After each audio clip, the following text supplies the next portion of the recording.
राजनीति का टाइटल लगाते हैं। जनता आपको बहुत विश्वास के साथ वोट दी है और आगे बढ़ाई है। जो लड़ता है वो क्षत्रिय होता है। उठी नजरे बेदेही पर, सर्वनाश हुआ था अहंकार का।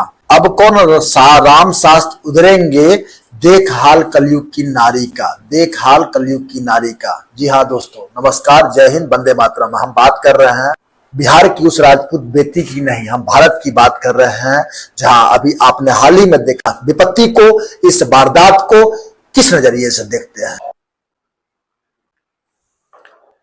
जी, वैसे तो हिंदुस्तान में हमेशा एवरीडे रेप और ये सब घटनाएं तो आम हो गई हैं, ये होते जा रही हैं। भगवान जाने ये देश की सरकार कभी इसके ऊपर जबरदस्त कानून लाएगी जिसमें लोगों के अंदर डर हो, दहशत हो, और ताकि ये कृत्य को नहीं कर पाए।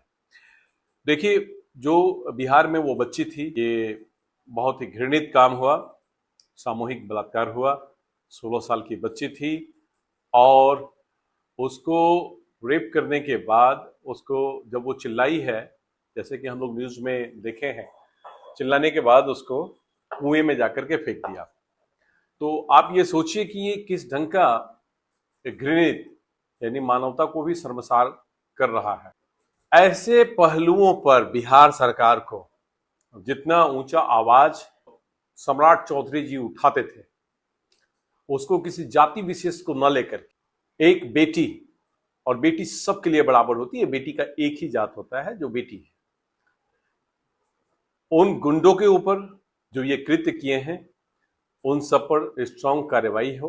अगर हो सकता है तो उन सबको इनकाउंटर भी कर दिया जाए, जिससे कि समाज को एक प्रॉपर मैसेज जाए। ऐसे अपराधियों को किसी भी हालात में बख्शने का कोई सवाल नहीं हो। जो हमारा न्यायालय प्रक्रिया है ये बहुत सुस्त है, लेकिन इसको फास्ट ट्रैक कोर्ट में डाल करके जल्दी से जल्दी इसमें न्याय होनी चाहिए।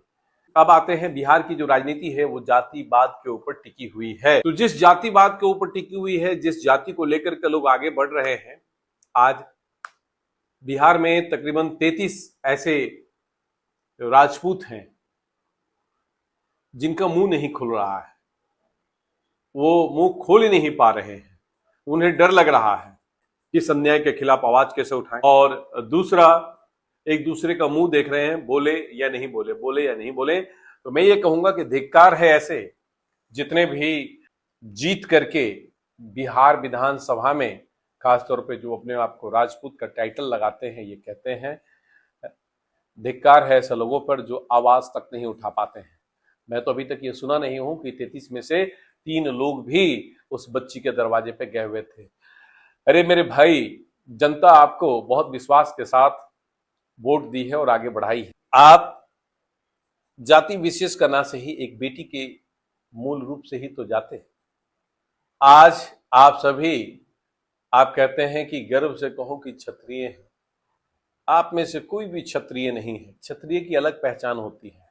जो लड़ता है वो क्षत्रिय होता है।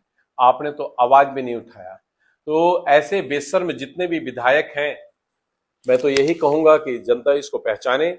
जो आगे आने वाला इलेक्शन है, ऐसे लोगों को घर में ही बिठाकर रखे तो ज्यादा अच्छा है, क्योंकि जितने भी विधायक हैं सब गूंगे, बहरे और चूड़ियां पहन रखे हैं। एक जाति विशेष को भी अगर हम दरकिनार करते हैं तो एक बेटी के लिए भी यह आवाज नहीं उठा पाते।